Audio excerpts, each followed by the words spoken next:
Hello मित्रों, नमस्कार। Hindi academy YouTube channel पर आप सभी का हार्दिक स्वागत है, अभिनंदन है। आज हम पढ़ने वाले हैं अयोध्या सिंह उपाध्याय जी द्वारा रचित प्रिय प्रवास से लिया गया पवन दूतिका जो कक्षा 12 के लिए बहुत ही महत्वपूर्ण पाठ है। आज हम इस पर चर्चा करने वाले हैं और पढ़ते हैं, तो आप लोग वीडियो में बने रहिए और आइए हमारे साथ हमारा सहयोग करिए। जितना बच्चों हम मेहनत कर रहे हैं आप लोग के लिए, आप हमसे ज़्यादा मेहनत करिए एक अच्छा नंबर पाने के लिए। ठीक है बच्चों, हम रटाते नहीं हैं, हम एक एक शब्द का अर्थ आप लोग को बता देंगे, हम रटाएंगे नहीं। जैसा कि आप लोग थंबनेल में लिखा भी है, रटना नहीं समझना है, तो हिंदी आपको समझना है। ठीक है, ये पद्यांश है, आप लोग को समझना है। पूरा क्लास लीजिए, इसके बाद हमको बताइए कि हाँ सर जी हमको समझ नहीं आया, तो मैं गारंटी लेता हूँ एक एक शब्द आप लोग के दिमाग में बैठा दूंगा। ठीक है, तो आइए चलिए।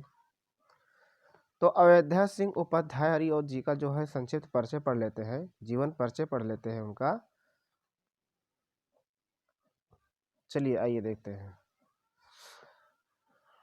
1 मिनट कट रहा है थोड़ा बच्चों, 1 मिनट बस।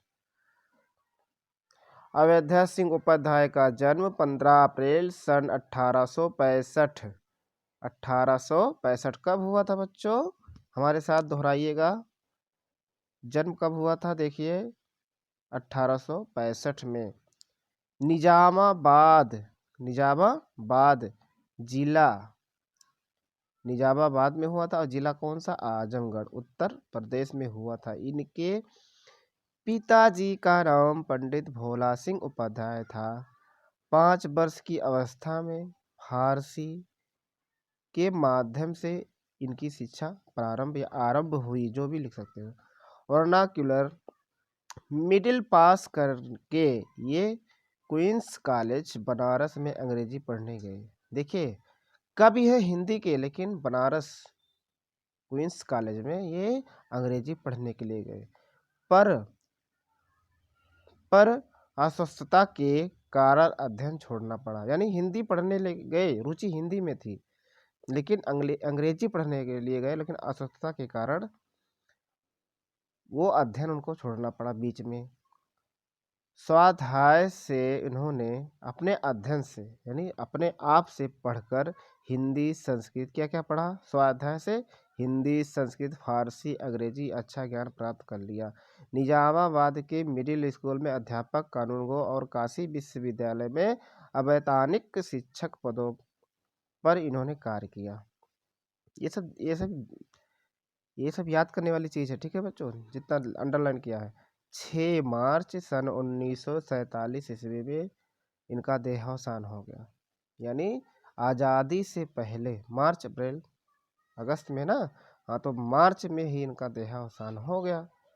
ठीक। हरिऔध जी द्विवेदी युग के, किस युग के? द्विवेदी युग के प्रतिनिधि कवि और गद्य लेखक थे। इनकी प्रमुख रचनाएं कृतियाँ देख लीजिए। प्रिय प्रवास, जो अभी हम इसका एक भाग है।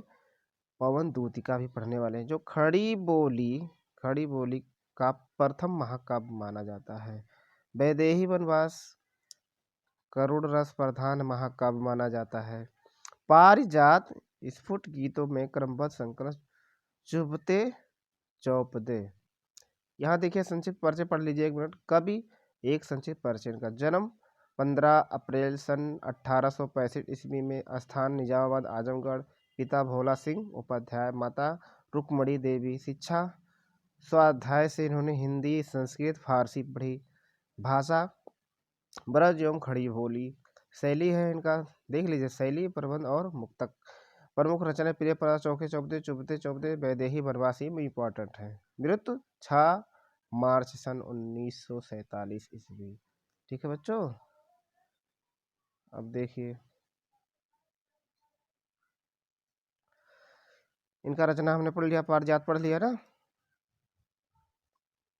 ये बहुत इंपॉर्टेंट है। 1 मिनट, इनकी जो रचनाएं हैं बेटा, आप इन लोगों को कंठस्थ कर ले, बाकी कुछ करिए या ना करिए। पारिजात देखिए, बन वैदेही वनवास, पारिजात, चुभते चौबते, चौखे चौबते, रस कलश, यह ब्रज छंदों का संकलन है।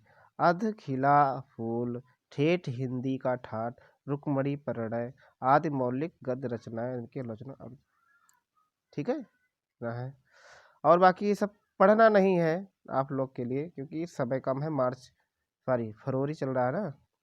हाँ, तो टाइम टेबल भी आ गया है आप लोग का, आप लोग जाके देख लीजिए, नहीं तो हम ले आएंगे, देख लेना यहीं पर। चलिए आगे चलते हैं।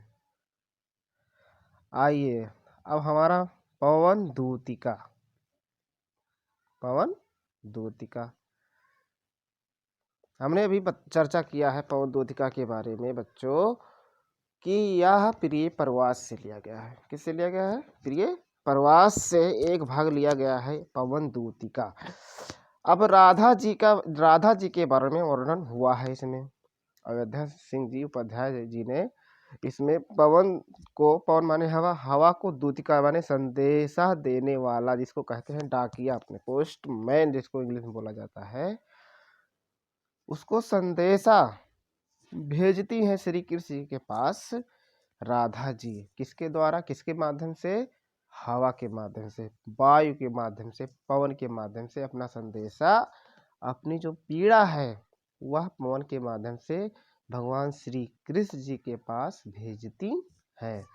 अब वही हमारे उपाध्याय जी इसमें लिखे हैं और हम लोग पढ़ते हैं कैसे क्या है। ठीक है। बैठी खिन्न एक दिवस वह गेह में थी अकेली। हम गाते नहीं हैं लेकिन प्रयास कर रहे हैं, क्या जाता है प्रयास करने में, क्यों बच्चों? बैठी खिन्न एक दिवस वह गेह में थी अकेली, आंके आंसू दृग युगल में थे धरा को भिगोते।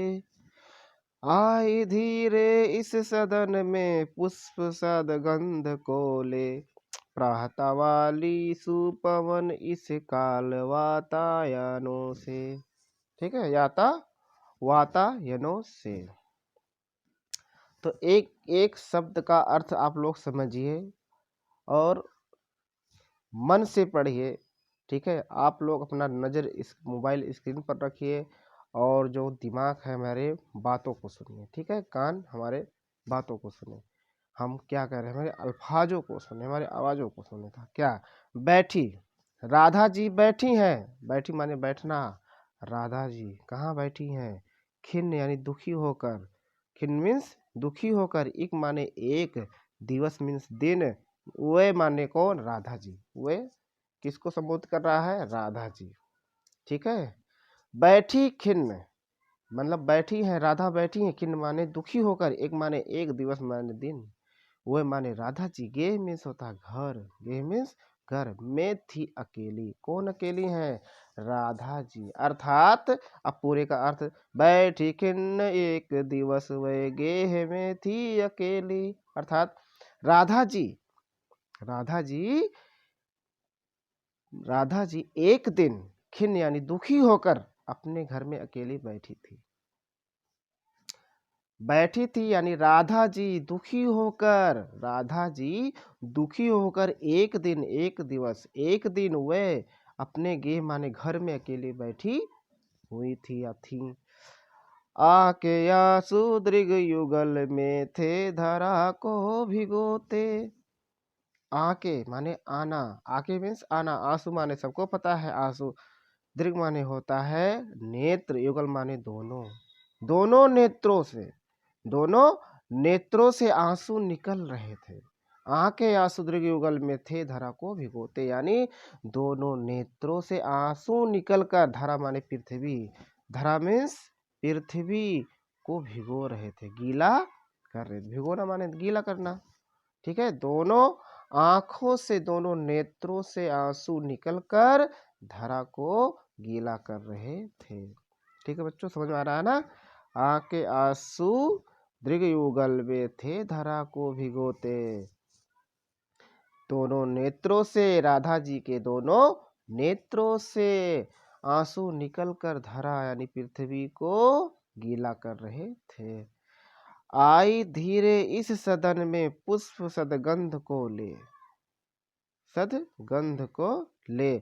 आई धीरे से, सदन, सदन माने घर, सदन मीन्स घर या कमरा, ठीक है। आई धीरे से इस सदन, किस सदन में, जिसमें राधा जी बैठी हुई थी दुखी होकर, जिसमें इस कमरे में, जिस कमरे में राधा जी दुखी होकर बैठी थी, उसमें धीरे से कौन आया, पुष्प सदगंध को ले।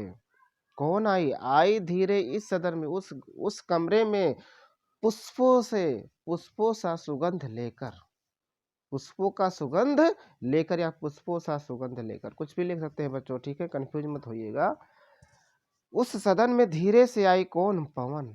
किसकी बात हो रही है, सदन में कौन आया, यानी फूलों का सुगंध लिए कौन आया सदन में, पवन आई। कौन आई, पवन।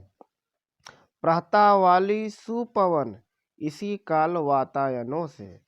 प्रातः यानी सुबह, सुबह का जो बहुत मीठी मधुर जो वायु है, सुगंधित जो वायु है, वही कहने का अयोध्या जी का कहने का मतलब है कि प्रातः वाली यानी जो सुबह सुबह का जो सुगंधित हवा है, प्रातः वाली सुपवन, सुपवन माने हवा, जो प्रातः सुगंधित हवा है, काल उस समय, यानी वातायन माने होता खिड़कियां, जो घरों में हमारी खिड़कियां लगी होती है ना, विंडो, विंडो जिसको इंग्लिश में बोलते हैं आप लोग भाई, इंग्लिश हमें उतना नहीं आता है, हम हिंदी के टीचर है भाई।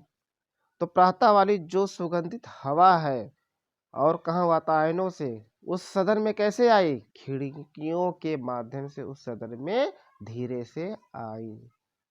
ठीक है बच्चों, समझ में आ रहा है ना। देखिए इसमें दोबारा पढ़ाने कोई वो मतलब नहीं, क्योंकि आप लोग वीडियो पीछे करके भी देख सकते हैं। हमने एक बार पढ़ा दिया, उसको आप 2 बार, एक, अगर हमारा वीडियो केवल 2 बार आप लोग देख लेंगे तो इसमें कोई भी, ये पार्ट 1 है, ठीक है, पार्ट 2 में लाएंगे, 2 पार्ट में इसको हम लाएंगे, क्योंकि बड़ा वीडियो हम बनाना नहीं चाहते हैं, आप लोग ऊब जाएंगे देखते देखते, इसलिए हम इसको 2 पार्ट में बांटे हैं। और हम गारंटी लेते हैं हमारा वीडियो केवल 2 बार आप लोग ढंग से देख लीजिए, इसमें से कोई क्वेश्चन अगर आप लोग बच जाए पेपर में तो हमसे बताना। आइए दूसरा देखते हैं। संतापों को विपुल बढ़ता देख के दुखता हो, धीरे बोली साधुक उससे श्रीमती राधिका यो। प्यारी प्रातः पवन इतना क्यों मुझे है सताती, क्या तू भी है कलुषित हुई काल की क्रूरता से। फिर देखिए कितनी अच्छी बात राधा जी बोल रही हैं पवन दूतिका से कि संतापो, वाले संतापो मीन्स दुख, संतापो मीन्स क्या होता है, संतापों का अर्थ है दुख, को विपुल बढ़ता, विपुल माने होता भारी, विपुल माने होता भारी, भयानक या अधिक, ठीक है। यानी राधा जी अपने संतापों को, अपने दुखों को अधिक बढ़ता देख, विपुल माने अधिक, विपुल मीन्स अधिक, विपुल मीन्स क्या है, अधिक, अधिक बढ़ता देख के दुखिता हो, यानी दुखी हो रही हैं, अपने व्याकुलता को अधिक बढ़ता हुआ देखकर दुखी हैं। और धीरे बोली सा दुख उससे श्रीमती राधिका यो। और दुखी मन से, दुख के साथ, सा दुख लिखा है ना बच्चों, सा दुख यानी दुख के साथ श्रीमती राधिका बोली, किससे बोली, पवन से। धीरे से दुख के साथ राधिका जी, श्रीमती राधिका जी पवन से बोली, क्या बोली, प्यारी प्रातः पवन इतना क्यों मुझे है सताती, हे प्यारी, प्यारी माने पवन से कह रही हैं, पवन दूतिका से कहती हैं कि हे प्यारी प्रातः यानी सुबह सुबह, हे पवन, हे प्यारी पवन, मुझे इतना सुबह, मतलब मुझे सुबह इतना क्यों मुझे सता रही हो, मुझे क्यों सता रही हो, क्या तू भी है कलुषित हुई काल की क्रूरता से। फिर प्रश्न पूछ रही है, क्या तू भी इस समय की क्रूरता से, इस समय की क्रूरता से कलुषित हुई है, कलुषित यानी दुखी है, कलुषित माने दुख होना, क्या तुम्हें भी इस समय ने दुख दिया है, क्या तू भी है कलुषित, क्या तू भी दुखी है इस काल, इस समय की क्रूरता से। क्रूरता माने जान रहे हो ना, हाँ, क्रूरता से। ठीक है, 2 कंप्लीट हो गए ना बच्चों। हाँ, अरे पीछे करके एक बार देख लीजिए, नहीं समझ में आया कोई दिक्कत नहीं है। आइए तीसरा देखते हैं।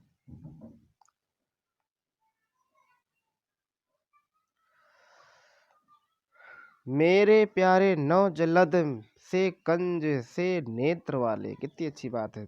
आप लोग ध्यान से देखिए, कोई दिक्कत नहीं है, एकदम सरल भाषा में पढ़ा देंगे। आप लोग को नहीं समझ में आएगा तब फिर बताना। मेरे प्यारे नौजलद से कंज से नेत्र वाले, जाके आए ना मधुबन से और न भेजा संदेशा। मैं रो रो के विरह विरह में बावली हो रही हूँ, जाके मेरी सब दुख कथा श्याम को तू सुना दे, जाके मेरी सब दुख कथा श्याम को तू सुना दे। मेरे प्यारे नवजलद से कंज से नेत्र वाले। अब मेरे प्यारे कौन? राधा जी के प्यारे कौन? कन्हैया जी। कौन? कन्हैया जी। फिर राधा जी पवन दूतिका से कहती हैं कि मेरे प्यारे कन्हैया को नौ जलद, नौ माने नए, जलद माने बादल, नए बादल, नौ माने नए, जलद माने बादल। बादल कैसा होता है? बादल कैसा होता है? सांवला होता है ना। तो सांवला किसको कहा गया है बच्चों? भगवान श्री कृष्ण जी को। कन्हैया को सांवला कहा गया है, यानी घन के समान, घन श्याम, घन के जो समान है वही घन श्याम, यानी कन्हैया जी। तो वही यहाँ पे देखिए लिखा है, मेरे प्यारे नौ जलद, यानी नौ जलद यानी सांवले बादल के समान हमारे कन्हैया जी से कंज से नेत्र वाले, बादल के समान हमारे कन्हैया जी, और कंज से नेत्र वाले, और कमल जैसे नेत्रों वाले, कमल की पंखुड़ियों जैसे नेत्र वाले। कमल का पंखुड़ी कैसा होता है? देखिए ऐसे होता है ना, बनाने की कोशिश कर रहे हैं, ये ऐसे होता है ना, बस ये नेत्र बना दीजिए। बस यही तो राधा जी कह रही हैं कि कमल के पंखुड़े के नेत्र वाले हमारे कन्हैया जी जाके आए ना मधुबन से, जब से वह मधुबन गए हैं, जब से जाके आए ना मधुबन से, यानी जब मधुबन गए हैं, और ना ही भेजा संदेश, ना ही जाकर आए लौटे हैं, जाके आए ना मधुबन से, न मधुबन से आए हैं और ना ही भेजा है, ना ही कोई संदेशा भेजा है। मैं रो रो के प्रिय विरह में बावली हो रही हूँ। मैं अपने प्रिय में, मैंने प्रेम में, मैं रो रो प्रेम में रो रो कर मेरा बुरा हाल हो रहा, बावली हो रही हूँ, मैं उनकी प्रेम में बावली हो रही हूँ। कन्हैया के प्रेम में राधा जी कहती हैं, मैं उनके विरह में रो रो रो कर, मैं प्रेम में उनके बावली हो रही हूँ। बावली माने पागल। जाके मेरी सब दुख कथा श्याम को तू सुना दे। हे पवन दूतिका, ये जो मेरी व्यथा है, मेरी जो पीड़ा है, जाके तू श्याम को सुना दे। मेरी कहानी, मेरी पीड़ा, मेरी व्यथा, मेरी जो दर्द है, विरह है, प्रिय प्रिय जो विरह है, उसको हमारे प्रिय कन्हैया को तू सुना दे। चलिए आगे देखते हैं बच्चों।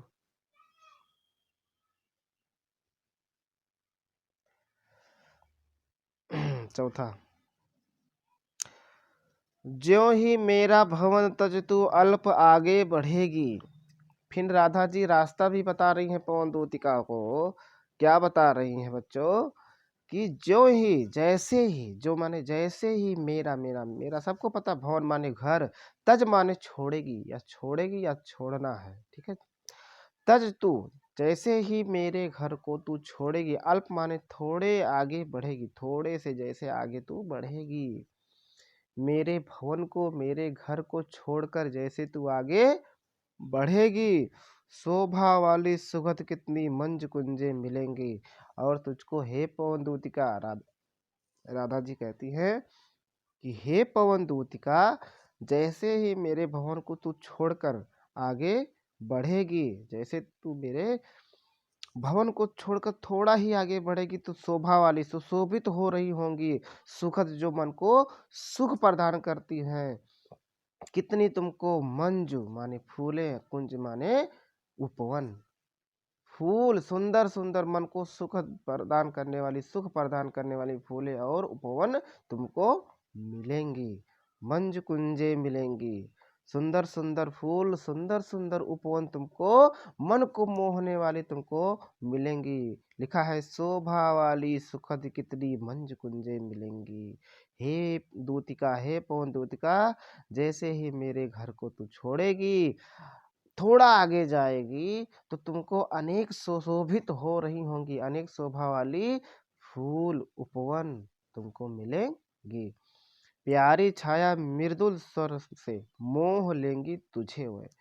और राधा जी फिर कहती हैं कि वह अपनी प्यारी छाया में, सुगंधित छाया में, मृदुल छाया, प्यारी छाया, मृदुल यानी मृदुल छाया में, प्यारी छाया में, और मृदुल जो मीठी स्वर है, मीठे स्वर यानी जहाँ वन उपवन होता है तो वायु चलती है तो कुछ आवाज आती है, तो राधा जी वही कहती है पवन दूतिका से कि सुंदर छाया में और मीठे मीठे स्वर में वह तुझको मोह लेंगी, तुझको वो आकर्षित करेंगी अपने तरफ। राधा जी कहती है तुझको वो आकर्षित करेंगी अपने तरफ। तो भी तू मेरा दुख, तो भी मेरा दुख ले देख लख, एक मिनट रुको।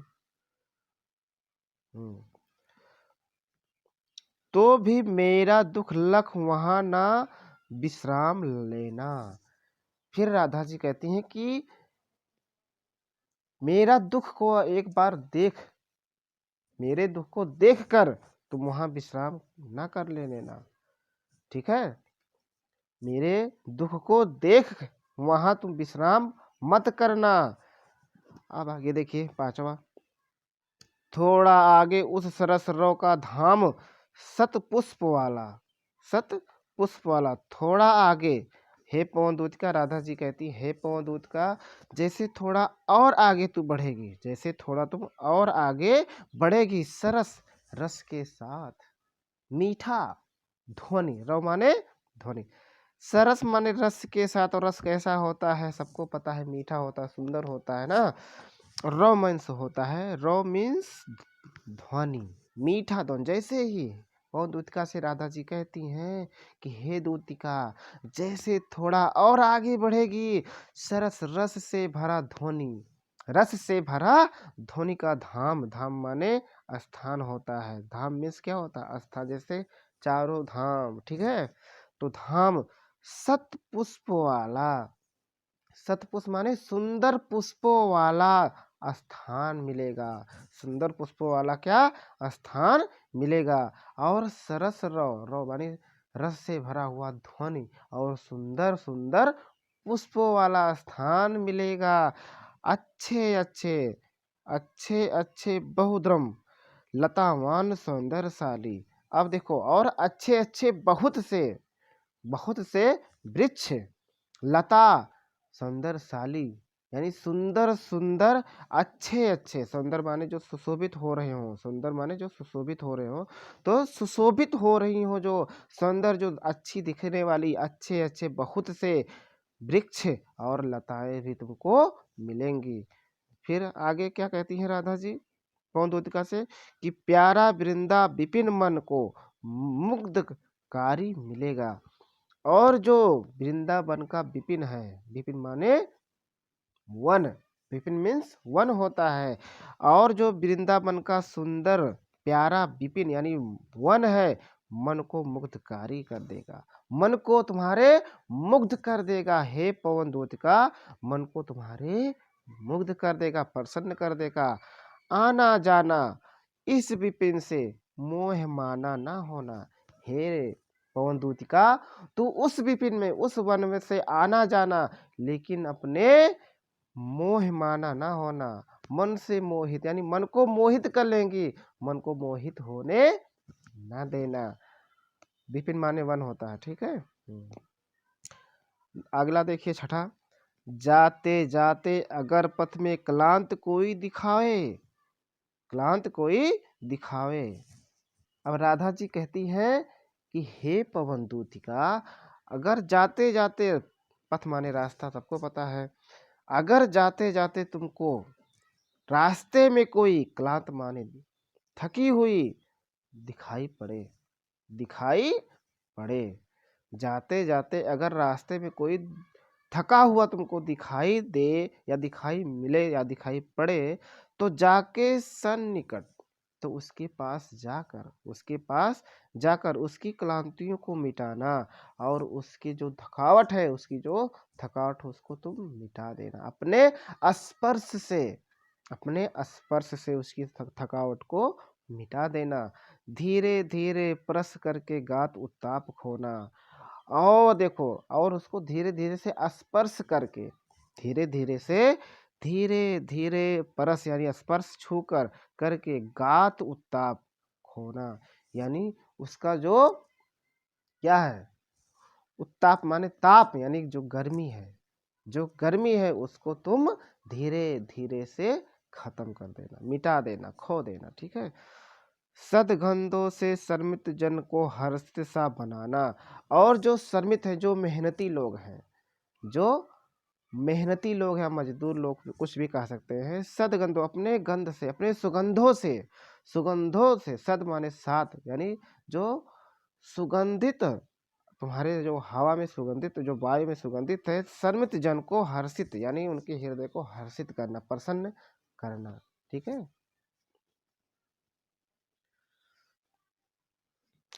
लज्जाशील, फिर राधा जी क्या कहती हैं, एक मिनट। लज्जाशील पथिक महिला जो कहीं दृष्टि आए, होने देना विकृत वसना, तो ना तू सुंदरी को जो थोड़ी सी शर्मित वह हो गोद ले श्रांति खोना। होठों की ओ कमल मुख की मलान लाए मिटाना। ठीक है। थोड़ा अस्वस्थ है हम, सॉरी। तो लज्जाशील पथिक महिला जो कहीं दृष्टि आए। फिर राधा जी कहती हैं कि जो नई नवेली दुल्हन यानी लज्जाशील महिला है, अगर तुमको कहीं रास्ते में दिखाई दे, लज्जाशील कौन करती है, वही नई नवेली दुल्हन करती है ना। तो राधा जी कहती हैं कि अगर लज्जाशील कहीं महिला पथिक माने रास्ते में राही, पथिक माने राही होता है ना। तो रास्ते पर अगर कहीं लज्जाशील महिला जो तुमको कहीं दिखाई दे तो होने देना विकृत वसनाना, तू ना। और उसका जो वस्त्र है तुम विकृत यानी ओढ़ने मत देना। उसकी जो वस्त्र है, लज्जाशील महिला का जो वस्त्र है तो उसको तुम उड़ने न देना। उस सुंदरी का जो वस्त्र है उसको उड़ने मत देना। ठीक है बच्चों। जो थोड़ी भी शांति वहां हो गोद ले शांति खोना। और अगर तुमको वहां श्रमिक दिखाई दे, श्रमिक माने मेहनती लोग, अगर तुमको कोई श्रमिक या मजदूर वहां दिखाई दे तो उसको अपने गोद में लेकर उसके शांति खोना, अर्थात उसके थकावट को दूर कर देना। ठीक है। जो थोड़ी भी अगर श्रमित कोई मिला और थका दिखाई दे तुमको रास्ते में तो उसको अपने गोद में लेकर उसकी थकावट को दूर कर देना। होठों की ओ कमल मुख की मलान लाए मिटाना। और जो उसके कमल जैसे मुख और होठों की जो मलानताएं यानी पीड़ा है, दुख है, उसको तुम मिटा देना। अर्थात अपने सुगंधित हवा से उसको प्रसन्न कर देना। उसके चेहरे पर क्या लाना, प्रसन्नता ला देना और मलिनताएं मिटा देना। आइए 8वां देखिए। कोई क्लांत कृषक ललना खेत में जो दिखावे। ठीक है। कोई क्लांत कृषक ललना खेत में जो दिखावे, धीरे धीरे परस उसी क्लांतियों को मिटाना। जाता कोई जलद यदि हो व्योम में तो उसे ला छाया द्वारा सुखित करना तप्त भूतांगना को। अब राधा जी फिर क्या कहती हैं कि कोई क्लांत कृषक ललना मीन्स स्त्री होता है, कृषक की स्त्री, ठीक है, यानी किसान की स्त्री या किसान की पत्नी कह सकते हैं, ठीक है। ललना में पुत्र मत समझना। फिर राधा जी कहती हैं कि कोई क्लांत कृषक, कोई थका हुआ, थकी हुई, यहाँ स्त्री होगा, ठीक है, कोई क्लांत कृषक ललना की लिखा है ना, और कोई किसान की पत्नी अगर थकी हुई खेत में अगर दिखाई पड़े, खेत में दिखाई पड़े, राधा जी कहती हैं पवन दूतिका से कि हे पवन दूतिका, अगर तुमको कोई किसान की पत्नी या किसान की स्त्री खेत में थकी हुई दिखाई पड़े तो धीरे धीरे परस उसकी क्लांतियों को मिटाना और अपने सुगंधित हवा से धीरे धीरे स्पर्श करके उसकी थकावट को दूर कर देना। जाता कोई जलद मीन्स हाँ बादल, जाता कोई जलद यद हो व्योम में तो उसे ला।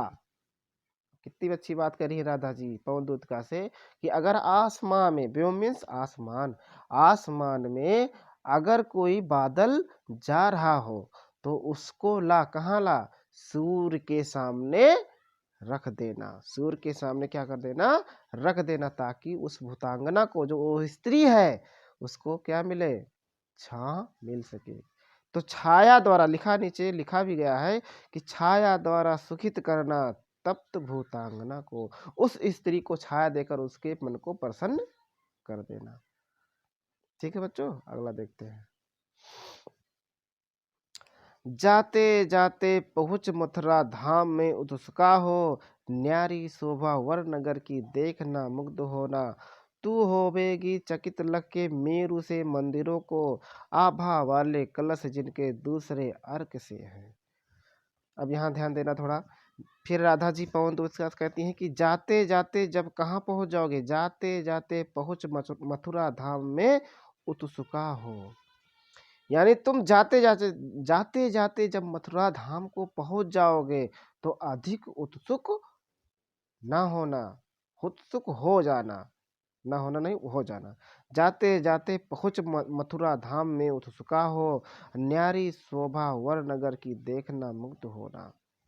अब देखो राधा जी कहती हैं कि तुम जब जाते जाते मथुरा धाम को पहुंच जाओगे तो बहुत उत्सुक हो जाओगे, क्या देखने के लिए, कि न्यारी शोभा, यानी शोभा वर माने श्रेष्ठ, वर मीन्स क्या होता है, श्रेष्ठ शोभा वाले नगर को देखने के लिए तुम उत्सुक हो जाओगे, और देखना मुग्ध होना, और देखकर तुम क्या हो जाओगे, प्रसन्न हो जाओगे, और देखकर तुम क्या हो जाओगे, प्रसन्न हो जाओगे। तू होवेगी चकित लख के मेरु से मंदिरों को। फिर राधा जी कहती हैं कि तू होवेगी चकित मानेगी देख कर, लख माने देख कर, मेरु मेरु माने समेरु पर्वत, ऐसा कहा गया कि वो सोने का है, ऐसा सोने का कहा गया समेरु पर्वत, तो मेरु माने समेरु, समेरु पर्वत से मंदिरों को, यानी तू देखेगी मथुरा के मंदिरों को, तो देखेगी और चकित रह जाएगी। अब मेरु से मंदिरों को, यानी पहाड़ में मेरु जैसे पर्वत जैसे मंदिरों को, मेरु के पहाड़ यानी पर्वत जैसे सुंदर स्वर्ण वाले मंदिरों को देखकर तू चकित रह जाएगी। आभा वाले कलश जिनके दूसरे अर्क से हैं, और जिसके आभा माने सुंदर दिखने वाले जो कलश, यानी जो ऊपर मंदिरों को ऊपर क्या लगता है, कलश लगता है ना, तो राधा जी वही कहती हैं कि जो उनके मंदिरों के ऊपर आभा यानी सुंदर दिखने वाले जो कलश हैं वो किसके समान दिखाई दे रहे, अर्क माने सूर्य, अर्क मीन्स सूर्य, वो कैसे प्रकाशित हो रहे, कैसे चमकदार है, जैसे दूसरे सूर्य के समान है, दूसरे अर्क माने सूर्य के समान है। ठीक है, आगे देखिए। देखे पूजा समय मथुरा मंदिरों मध्य जाना, नाना वादो मधुर स्वर की मुग्धता को बढ़ाना, किंवा लेके रुचिर तरु के शब्दकारी फलों को धीरे धीरे मधुर रव से मुग्ध हो बजाना। फिर राधा जी पवन दूतिका से निर्देश दे रही, कहती हैं कि जब मथुरा में मथुरा में जाना पूजा के समय, देखे पूजा समय मथुरा मंदिरों मत जाना। जब मथुरा के मंदिरों में, राधा जी कहती हैं कि जब मथुरा के मंदिरों में पूजा हो रही हो तो उस समय तुम मंदिरों में जाना, उस समय तुम मंदिरों में जाना, मथुरा के मंदिरों में जाना। और नाना वादो मधुर, नाना वादो, वाद माने जो वाद्य यंत्र होता है, जो ढोलक हुआ, हारमोनियम हुआ, ये सब ना, और जो नगाड़ा वगाड़ा जो कुछ बजता होगा मंदिरों में, तो नाना माने भिन्न भिन्न प्रकार से वाद्य यंत्र के मधुर, अर्थात कहने का तात्पर्य है बच्चों कि जो ध्वनि एक दूसरे से दूसरे जगह जो पहुंचाया जाता है, माध्यम होता है। ध्वनि क्या है, सॉरी, एक जो पवन होता है एक माध्यम होता है ध्वनि को एक दूसरे से दूसरे स्थान पर पहुंचाना, एक स्थान से दूसरे स्थान पर पहुंचाना। ध्वनि जो है वह किसके माध्यम से चलता है, वायु के माध्यम से। तभी राधा जी कहती हैं कि जो भिन्न भिन्न प्रकार से, नाना माने भिन्न भिन्न वाद्य यंत्र का जो मधुर स्वर है उसको मुक्तता को बढ़ाना, यानी तुम उसको एक स्थान से दूसरे स्थान तक पहुंचाना। उनके स्वरों को जो मुग्ध स्वर है एक स्थान से दूसरे स्थान तक पहुंचाना। कीवा लेके रुचिर तरु के शब्दकारी फलों को, या यानी राधा जी कहती कीवा माने होता है या और या अथवा और, कीवा मीन्स या अथवा और भी कह सकते हैं, जो बैठे।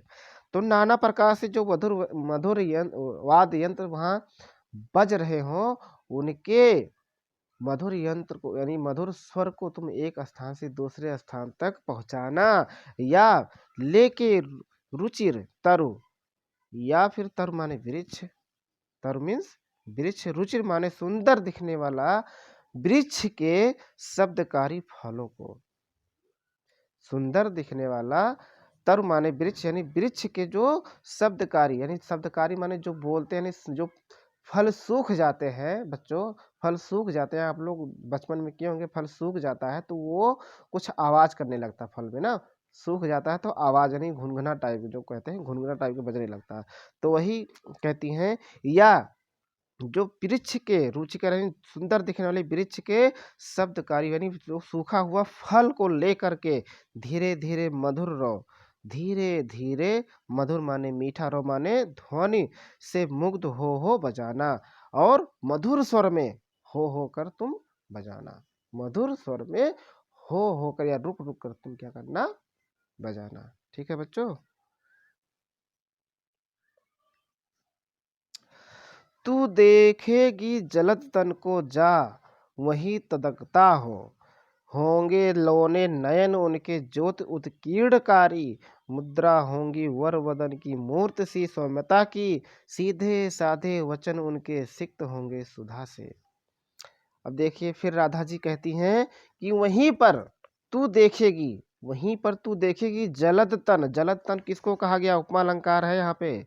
जलद तन, जलद तन यानी श्याम, कौन श्याम, कन्हैया श्री कृष्ण जी को। वही तदकता, तद धन, तद माने वहां, गत माने गता, तद माने वहां, गता माने गया। ठीक है, अर्थात वही तू किसको देखेगी, गया हुआ या पाएगी तुम वह किनको, जलद तन को, जलद तन को तू वहीं तदकता हुआ पाएगी, यानी श्री कृष्ण जी को तू वहीं तू देखेगी। और होंगे लोने, होंगे लोने, लोने मीन्स होता है सलोने, सलोना मीन्स क्या होता है, सुंदर, सलोना मीन्स क्या होता है, सुंदर। तो होंगे लोने नयन, उनके सुंदर सुंदर नेत्र होंगे, यानी वहां उनके सुंदर सुंदर नेत्र जो है, ज्योति माने प्रकाश, उत्कीर्ण माने फैला रही होंगी उनके, यानी श्री कृष्ण जी के जो दोनों सुंदर सुंदर नेत्र हैं वह प्रकाश फैला रही होंगी। अब मुद्रा होंगी वर, मुद्रा होंगी वर वदन की मूर्त सी सौम्यता की, और मुद्रा होंगी वर, वर माने श्रेष्ठ वदन, यानी मुद्रित होंगी, चमकी होगी, चमक होगी उनके वदन में, वदन माने शरीर, वर माने श्रेष्ठ शरीर में, मूर्त सी जैसे एक मूर्ति सौम्यता, सुंदर मूर्ति में सुंदरता होती है। सीधे साधे वचन उनके सिक्त होंगे सुधा से, और उनके जब वो वचन बोल रहे होंगे, जब वे वचन बोल रहे होंगे तो होंगे सुधा से, अमृत की वर्षा के समान हो रहे होंगे। ठीक है बच्चों, ठीक है। अगला देखिए ब्राह्मा। आज आज ये लास्ट है, ठीक है। पार्ट 2 में इसके आगे हम पढ़ाएंगे, क्योंकि ज़्यादा लंबा वीडियो हो जाने से बच्चे जो है उसको देखते नहीं पूरा, इसीलिए हम ज़्यादा से ज़्यादा कोशिश करते हैं सरल भाषा में पढ़ाया जाए और छोटी से छोटी वीडियो लाया जाए, ताकि बच्चे पूरा देख सकें। नीले फूले कमल दल सी गात की श्यामलता है, पीला प्यारा वसन कट में पहनते हैं फबीला, छोटी काली अलख छुटी काली अलख मुख की कांति को है बढ़ाती, सद वस्त्रों में नवल तन की फूटती प्रभा है। फिर राधा जी श्री कृष्ण जी का बखान कर रही हैं पवन दूतिका से, क्या कहती है कि नीले फूले कमल दल सी। अब देखिए नीले फूले, भगवान श्री कृष्ण जी का शरीर कैसा, नीला, ठीक है।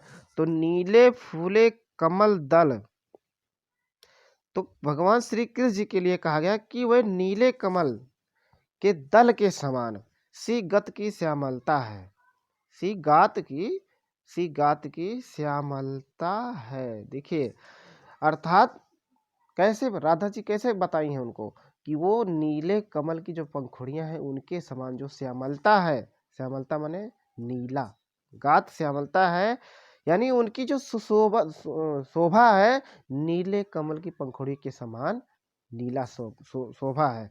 अब कहती हैं कि पीला प्यारा वसन कट में पहनते हैं फबीला, और फिर कहती हैं राधा जी पवन दूतिका से कि उनका जो प्यारा पीला प्यारा वसन है, वसन माने वस्त्र, पीला, और पहनते कैसा है, पीला, नीले वदन में कैसा पहनते हैं, पीला वस्त्र, प्यारा पीला वस्त्र, कट माने कमर में, पहनते हैं फबीला माने सुंदर, फबीला मीन्स सुंदर, जचने वाला, जिसको कह सकते हैं जचने वाला, यानी नीले शरीर में पीला वस्त्र, कमर में अधिक सुशोभित या जचता है।